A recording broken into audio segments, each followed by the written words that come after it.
छोटी दुनिया से मन तू हटा ले, छोटी दुनिया से मन तू हटा ले, ध्यान सरस्वती मैया पे लगा ले।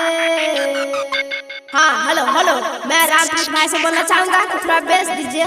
तो आइए दोनों हाथ ऊपर कीजिए और बोलिए सरस्वती माता की जय। छोटी दुनिया से मन तू हटा ले, छोटी दुनिया से मन तू हटा ले, ध्यान सरस्वती मैया पे लगा ले।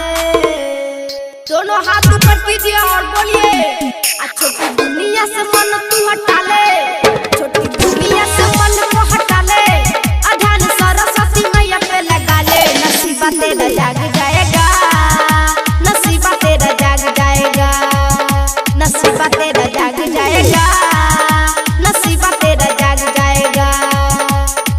छोटी दुनिया से मन को हटा ले, ध्यान सरस्वती मैया पे लगा ले। छोटी दुनिया से मन तू हटा ले, छोटी दुनिया से मन तू हटा ले, ध्यान सरस्वती मैया पे लगा ले।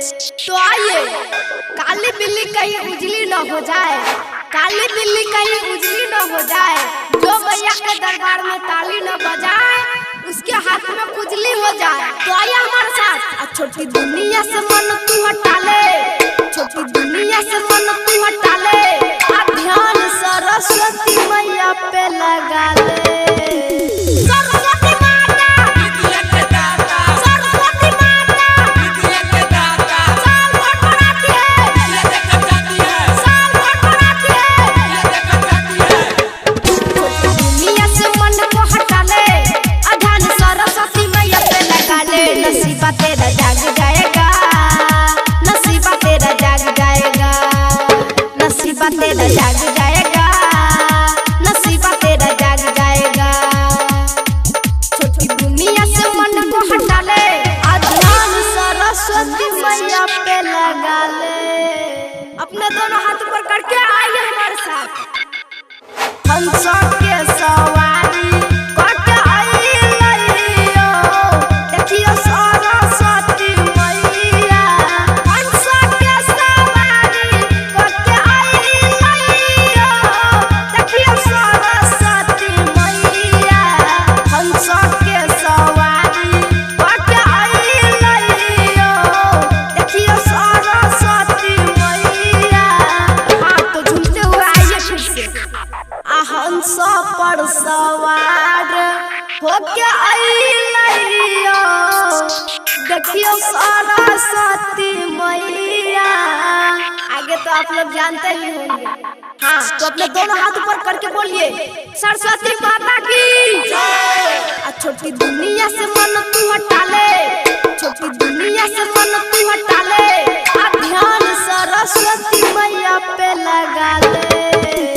सरस्वती माता विद्या के दाता, सरस्वती माता विद्या के दाता, साल भर पढ़ाती है विद्या देकर जाती है, साल भर पढ़ाती है विद्या देकर जाती है। छोटी दुनिया से मन को हटा ले, ध्यान सरस्वती मैया पे लगा ले। नसीबा तेरा जाग जाएगा, नसीबा तेरा जाग जाएगा, नसीबा तेरा जाग जाएगा, नसीबा तेरा जाग जाएगा। छोटी दुनिया से मन को हटा ले, ध्यान सरस्वती मैया पे लगा ले।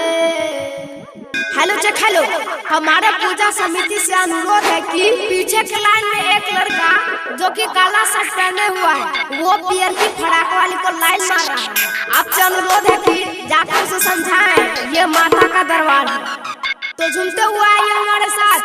छोटी दुनिया से मन तू हटा ले, छोटी दुनिया से मन तू हटा ले, ध्यान सरस्वती मैया पे लगा ले। सरस्वती माता विद्या के दाता, सरस्वती माता विद्या के दाता, साल भर पढ़ाती है विद्या देकर जाती है, साल भर पढ़ाती है विद्या देकर जाती है।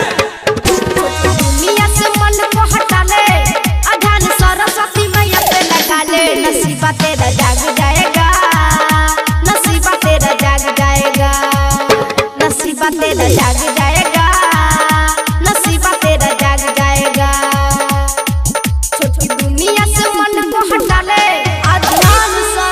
सरस्वती मैया पे लगा ले हंसा के